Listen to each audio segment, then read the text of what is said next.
What's up, everybody? Let's talk Starfield. Specifically, why I just spent $100 on the premium edition, the digital download thing. Why? Why did I spend $100? Because get this, I have Game Pass, and I've talked about Starfield for a while now, and how I was just going to play this as part of my Game Pass subscription. So what changed? Why did I decide to go from just playing this game as part of my Game Pass subscription to deciding to fork over $100 for a premium edition? Um, when I don't necessarily need to. That's an interesting conversation, and it's mostly been about what we've been talking about as a community in the live streams and in our other Starfield discussion videos. And then after talking to Chris about it, coming to the conclusion that it just made sense for me and where I'm at as a person and as a content creator to go ahead and get that premium edition for the early access that comes with it, having access to it several days early, which gives me a head start on content creation, and also for the art book, which I think is really cool. And there's other content creation that I could do around the art book. There's other content creation I could do around the soundtrack stuff. So there's all these special benefits, and there's also some additional story expansion stuff in there and everything else. So when I really started to dive into it, I think it came down to it being a business decision, of it being a really good investment to go ahead and spend the extra money to get the head start. But there's also something else here. If you remember when we were talking about this the other day, I was saying that because of where I live, we live in the boonies on our homestead, and a lot of the times we have internet outages. And one of the downsides, probably the only downside to Game Pass that I don't really care for, is there's no way to play those games offline. If you ever have an internet interruption or you're offline for whatever reason, you cannot play your Game Pass games, which sucks. Um, and I don't have a problem renting my games because, as a general rule, the internet is up like 95% of the time. But there are times when it's not, and it's really frustrating to not be able to play the games you want to play. And considering how much content creation I want to do around Starfield, it made sense to actually have access to the offline version of that game, which meant spending the money anyway to get a digital version of it so that I could always have access to it. Now I looked at the base version and it was like, that's cool and everything, but then I started looking at the story content that's included and the art book and the Head Start access and everything else. It's like for an extra $30, I really don't see a reason not to spend that extra $30. Now I realize I'm probably in a blessed position compared to some people who might be looking at that $100 and going, I can't afford that, and that's totally respectable. You don't need to, especially when you can get your hands on this game for a Game Pass subscription. I know you can just pick up an Xbox Game Pass subscription. What is it now, like $10 or something just for the Xbox version, or you can get the premium like I have, which I think is like $17 a month or something right now. So you could just literally just buy Game Pass for a month, play the game, and then get rid of your Game Pass. Um, so there are ways to get the game cheaper if you want to, but for me it has nothing to do with supporting, like, you see a lot of times with like indie titles, they'll be like, oh, support our company, we need the help. That's not the case with Bethesda. They have plenty of money. So it has nothing to do with supporting them. It's just about me wanting access to all the cool perks and getting early access, having a physical copy of the game. I say physical copy, that's not exactly true because I'm getting a digital copy, but having an offline version is probably the better way to look at that. I didn't feel the need to go for a collector's edition because we're not doing physical things right now, Chris and I, because where we live is very humid. There's issues with termites. This is really an interesting thing. Like her brother literally just, I think, like 3 days ago, went into the old storage room at their mom's house and found out like that a couple of the kids' birth certificates had been eaten by termites who got into the room and no one knew because they hadn't been in that room for like 2 years. And so collecting things is not something we want to do here at the homestead. That'll be when we get up into the mountains, which will be in the future. So I don't know that I'll ever go to the collector's edition, but what inspired me, because I don't know that I've ordered a premium edition of anything in a very long time. Honestly, I think the last time I ordered a premium edition of something was, I'm going to reach back here in my mind, and I want to say it was probably the collector's edition for Vanguard Saga of Heroes, which would have been all the way back in probably 2005, 2006 when I ordered that. And I bought two of those, one for myself and one for my ex, who was a gamer. And but that was the last time I bought a collector's edition or premium edition of anything. I don't normally spring for collector's editions or premium editions, um, mostly because for very many. years, I was traveling full time. So I was living the life of a digital nomad. And I just couldn't have things because things equal space, and I didn't have space because I was living out of a backpack, camera bag, and a laptop bag. But now that we actually have a place and we're settled down and everything else, we can start to get some things. But I don't feel the need to have collector's edition at the moment. But I did get the premium edition, and that's big news for people on my channel. So if you're someone who's been following my channel, my evolution as a content creator, I've been doing this full time as of this recording. I started full time in like mid-February of 2022 was when my channel got monetized. And then we moved to the homestead on March 15th of 2022, and since then I have been full time on YouTube as a content creator. And the channel has been very slowly and steadily growing. We've seen some really big peaks with things like around Rings of Power, Dungeons and Dragons, the debacle with the OGL, different things that we review, games that we talk about, games that we play. We had some good stuff with Diablo 4. Baldur's Gate 3 has been being very good to the channel. And then, of course, Starfield. We've been starting to get a little traction with the Starfield videos.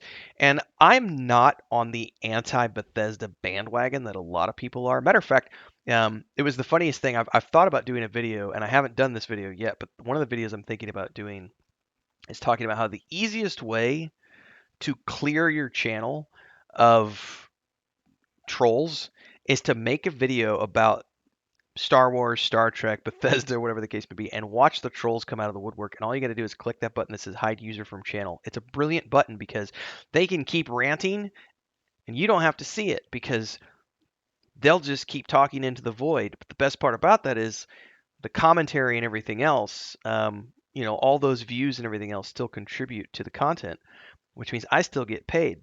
Every time a troll comes on the channel, I still get paid. So if you're here to rant about how much you hate Bethesda and how much you hate Starfield, welcome to the channel, my trollish friend. You are now entering into the realm of becoming invisible to me while still contributing to me getting paid. I love it. And people think that downvotes matter. It doesn't. It's all interaction in the eye of the algorithm.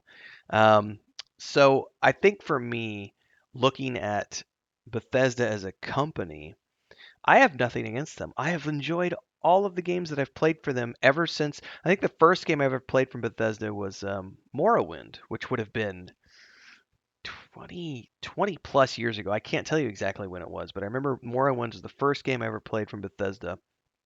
And then I went from there and did Oblivion, Skyrim, and Elder Scrolls Online, and Fallout 3 when they took over the Fallout franchise, and then Fallout 76. I skipped 4 in New Vegas because I was busy with other stuff at the time. But I've enjoyed all of the things that Bethesda puts out, and I've seen some criticism around this game about it's locked to 30 FPS on the Xbox Series X, and I don't care. Like I'm going to be playing it on the Series X. It looks great to me. I've watched all the Starfield Direct footage, all the other footage showcasing the Xbox footage. I'm fine with that. I don't need 150 FPS for an RPG. Yeah, it has shooter elements, but from what I've seen, the gameplay looks fine to me. So I don't. I'm not in that bandwagon of hating on Starfield. I am anticipating. Interestingly enough, though, I'm not on the hype bandwagon for this game because I didn't really get super interested in it until Starfield Direct. Well, I guess it's been a month or so ago now. That showcase at the Xbox Game Showcase was when I sort of sat up in my chair and went, "Oh, I actually have gone from being semi-interested in this game to being actually really interested in this game." Enough so that then, as time has gone on, I've started looking at all of the things I want to do in terms of content creation. And then, having people in a community like Babylonia who are really big into the modding scene, which they'll be doing on the PC, and I'll be playing on the console. There's a lot that What's up, everybody? Quick commercial break here to give it a shout out to our guild champions, who are the highest tier memberships here on YouTube: Ancient Entity, Assassin Gamer 94, Babylonia Rising, Crazy's Relative, Mujin, and Remedy. Thanks so much for the highest tier membership, and thanks to all of the members who support the channel, because you keep me doing this full time. You too can become a supporter if you're new here. Don't forget to like, subscribe, and hit that bell icon so you never miss an update. Join as a member. There's 3 different tiers. We do lots of special stuff: private polls, private videos. You get a shout out if you're the highest tier membership, but you can also do one-off donations in the form of super chats on any live stream or premiere you see, and of course super thanks on any upload or YouTube short. Whatever you can contribute, it's great. Keeps me on the air full time, keeps the cats fed, keeps the homestead running. Anyway, back to the video, everybody. that Starfield is going to bring to the table for a lot of different people on console and PC. The way the community is going to come together and be able to, whether you're playing on the console with no mods or whether you're playing on the PC with lots of mods and doing all the crazy things that modders do, there's a lot of life in Starfield and there's a lot of potential for this game in terms of the things you can do with your ships, the things you can do with your outposts, which are all kind of in-game things. And then we have no idea where it's going, with content and everything else. But I would anticipate seeing how well their other franchises have done. I would assume that this is the beginning of a brand new franchise for them where we're going to be continuing to see, you know, Starfield stuff in the future, expansions, DLCs, and then Starfield 2, Starfield 3, so on and so forth. But even if we don't get any of that, um, getting the premium edition was an easy sell for me because I know I'm going to get my money's worth as a content creator, and also I know I'm going to get my money's worth as a gamer playing this game for at least probably 4 to 6 months to get all the things out of it that I already know that I want to get out of it, and just explore and do all the fun things. So for me, I know I briefly discussed this the other day in one of the live streams, and then in one of the other videos we do, how I was discussing and debating whether or not I was going to buy this game or not. Well, that happened. I did buy it. I bought the premium edition, so I will be jumping in on, I believe it's August 31st. I think my Xbox told me August 31st at 6 p.m. Which I need to see what 6 p.m. that is. Is that California time, Central time, whatever? I think that might be my local time, which will be Central time. But I am going to be jumping in. If that's the case, that at 6 p.m. you can expect me to be streaming this all night on the 31st and having a lot of fun while doing so. So hopefully some of the rest of you will also be joining me for an adventure into Starfield and joining the Constellation group and finding out exactly what's out there because space is really big, everybody. And I know there's 1,000 planets to explore, which are mostly there for, resource harvesting and outputs and everything else. But I cannot wait to sink my teeth into this game. I'm going to be playing this equally alongside Baldur's Gate 3. It's great that Baldur's Gate 3 got a month early because now I'll get a month to get Baldur's Gate 3 out of my system and just get all the initial content out of the way. And then I'll be settling into a regular stream cycle with Baldur's Gate 3 that is going to coincide with this game, and I will be balancing the two. I don't exactly know the schedule yet, but I do know I'm going to be doing, if it's not one day one day the other, it'll be something like 2 or 3 days of Starfield, 2 or 3 days of Baldur's Gate 3, or more than likely it'll be an alternating schedule where I'll do Baldur's Gate 3 one day, Starfield one day, etc., etc., etc. I don't know yet. We'll see what it comes down to it, but I will be playing this game a few days early now because I have the premium edition. So look forward to seeing you on the other side, everybody. Don't forget to like, subscribe, and hit that bell icon so you never miss an update from me about Starfield. Check out all the other playlists, check out our Discord channel, and I'll see everybody in the next video. Until then, stay safe and happy gaming.